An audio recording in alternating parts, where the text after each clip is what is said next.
فسخ الحج الی العمرہ، حج کی نیت کو عمرہ کی نیت میں بدلنا. آپ یہاں سے نکلے تھے حج کرنے کو، رستے میں آپ کا پروگرام بدل گیا، اب کیا نیت بدل سکتے ہیں کہ نہیں؟ ضرورت ہے نا یہ بات جاننے کی.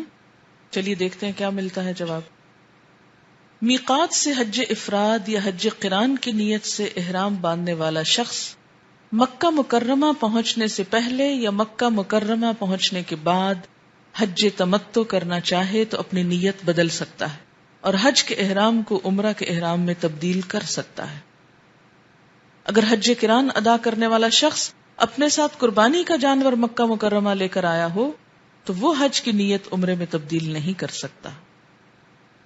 ان جابر بن عبد اللہ رضی اللہ عنہما قال قدمنا مع رسول اللہ صلی اللہ علیہ وسلم مہلین بالحج فأمرنا رسول اللہ صلی اللہ علیہ وسلم ان نجعلها عمرة ونحل قال وكان معه الهدي فلم يستطع ان يجعلها عمرة رواہ مسلم.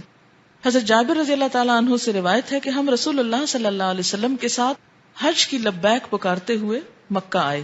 یہ لبیک پکارنے کا لفظ کہاں ہے؟ محلین، احل یحل احلال، اسی سے لفظ ہلال ہے. حلہ کا مطلب ہوتا ہے زور سے آواز نکالنا، کیونکہ چاند دیکھ کر بھی ہلال ہم کیا کہتے ہیں؟ او چاند نظر آ گیا. ہر شخص نعرے لگا رہا ہوتا ہے. ہمیں آپ صلی اللہ علیہ وسلم نے حکم دیا کہ اپنے حج کو عمرہ بنا لیں اور حلال ہو جائیں. حلال ہو جائیں سے مراد کیا ہے؟ ذبح ہو جائیں. یہی مطلب ہے، یعنی احرام کھول دیں.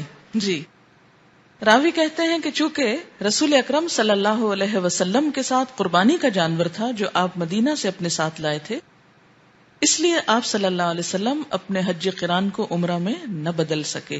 اسے مسلم نے روایت کیا ہے. میقات سے عمرہ کی نیت سے احرام باندھنے والے شخص کا عمرہ کی نیت کو حج کی نیت میں بدلنا سنت سے ثابت نہیں. یعنی حج کی نیت کو تو عمرے سے بدل سکتے ہیں، لیکن عمرے کی نیت کو حج سے بدلنا سنت سے ثابت نہیں.